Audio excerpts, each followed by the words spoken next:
Mula sa lumang computer set, sirang webcam at simpleng kwarto sa Cavite, paano nga ba nabuo ni Kong TV ang milyon-milyong empire ng Timpayaman? Mula sa milyon-milyong sasakyan, mansyon, negosyo, hanggang sa totoong net worth niya. Isa-isahin natin yan ngayon. Kaibigan, nakasubscribe ka na ba? Dahil kung hindi pa, mag-subscribe ka na kung gusto mo ng ganitong klaseng content. Bago natin pasukin ang mga mansyon at luxury cars, balikan muna natin kung saan nagmula ang tinaguriang pambansang power ng Pilipinas, si Lincoln Velasquez o mas kilala bilang si Kong TV. Taong 2008 nang simulan ni Kong ang kanyang YouTube channel. Hindi katulad ng mga vloggers ngayon na may mamahaling camera at studio lighting, si Kong ay nagsimula sa napakasimpleng setup, lumang desktop computer, mumurahing mic at editing style na walang arte pero puno ng totoong humor. Ang unang nagpamuka sa publiko ng talent ni Kong ay ang kanyang mga comedy skits, parodies at 10 utos series.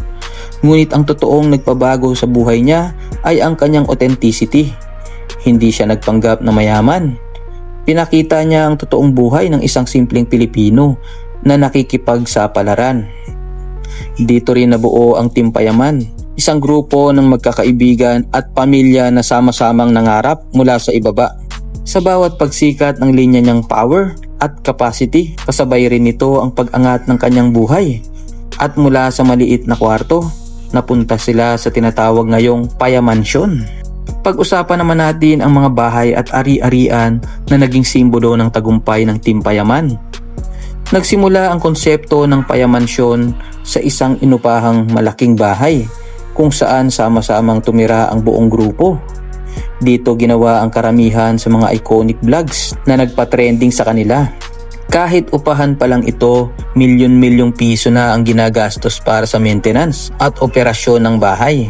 Sa paglaki ng grupo at pagdami ng kanilang equipment at negosyo, lumipat sila sa mas malaking Payamansyon. Mas moderno, mas malaki ang parking space at may sarili ng mga kwarto para sa bawat miyembro. Pero ang pinakamalaking tagumpay ni Kong at ng kanyang kapareha na si V. Cortez ay ang pagpapatayo ng kanilang sariling dream mansion. Hindi na ito upa, isang ultramodernong multi-story mansion na matatagpuan sa isang exclusive subdivision. Ang bahay na ito ay mayroong high-tech security system at smart home features. Malaking swimming pool para sa pamilya at tropa, sariling home theater at gaming setup area, elevator para sa kaginhawaan ng pamilya, napakalawak na garage space para sa kanilang lumalaking koleksyon ng sasakyan. Ang halaga ng bahay na ito kasama ang lote at interior design, tinatayang naglalaro sa 50 hanggang 80 million pesos. Hindi lang sa bahay mabilis humataw si Kong. Kilalang kilala rin siya sa kanyang pagmamahal sa kanyang mga sasakyan at malalaking motor.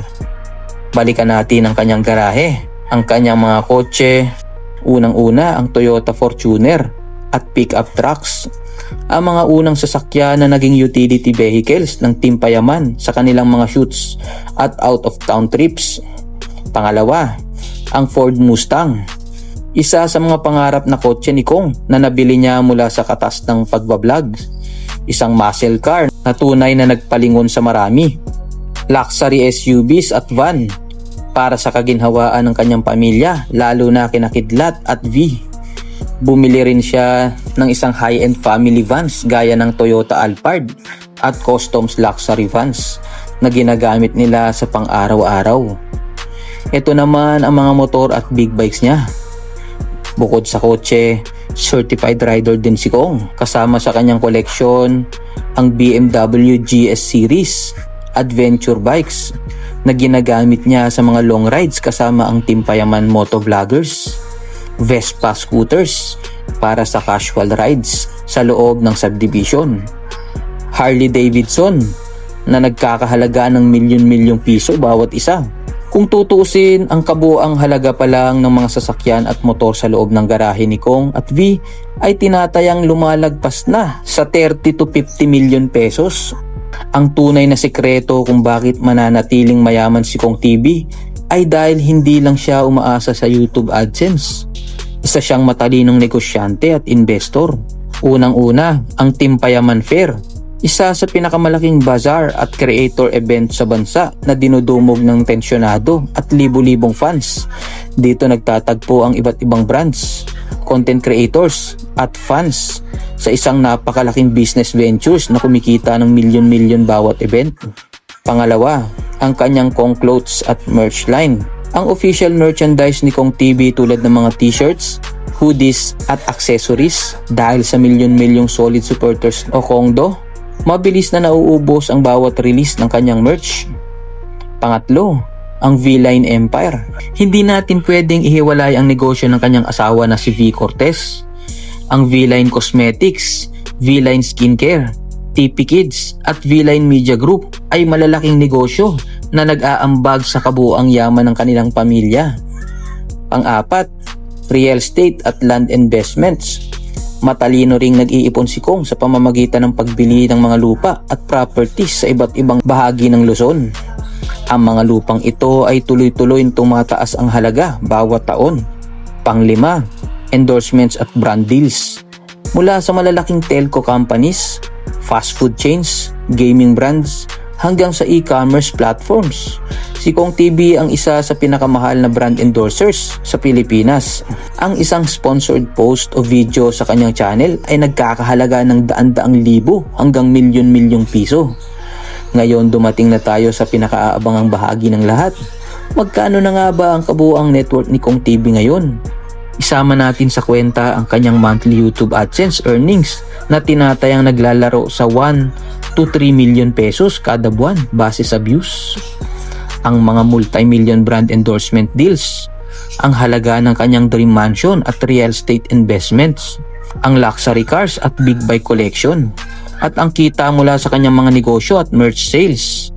Ayon sa iba't ibang financial estimates at celebrity network trackers, ang estimated net worth ni Kong TV ngayong 2026 kasama ang kanyang pamilya at shared assets kay V. Cortez ay tinatayang naglalaro sa 500 to 700 million pesos. Isang napakalaking halaga para sa isang taong nagsimula lang sa pagpapatawa sa harap ng murang webcam.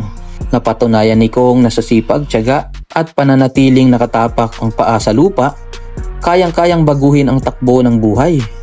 Mula sa walang-wala hanggang sa maging isa sa pinakamayamang content creator sa bansa, tunay na nakaka-inspire ang kwento ni Kong TV at ng Team Payaman. Ikaw kaibigan, anong pinakapaborito mong alaala o vlog ni Kong TV nung nagsisimula pa lang siya? At kung magiging kasing yaman ka ni Kong, ano ang unang-unang sasakyan o bahay ang bibilhin mo? I-comment mo yan sa ibaba at huwag kalimutang mag-like, mag-share at mag-comment sa video na ito. Maraming salamat at magkita-kita tayo sa susunod na video.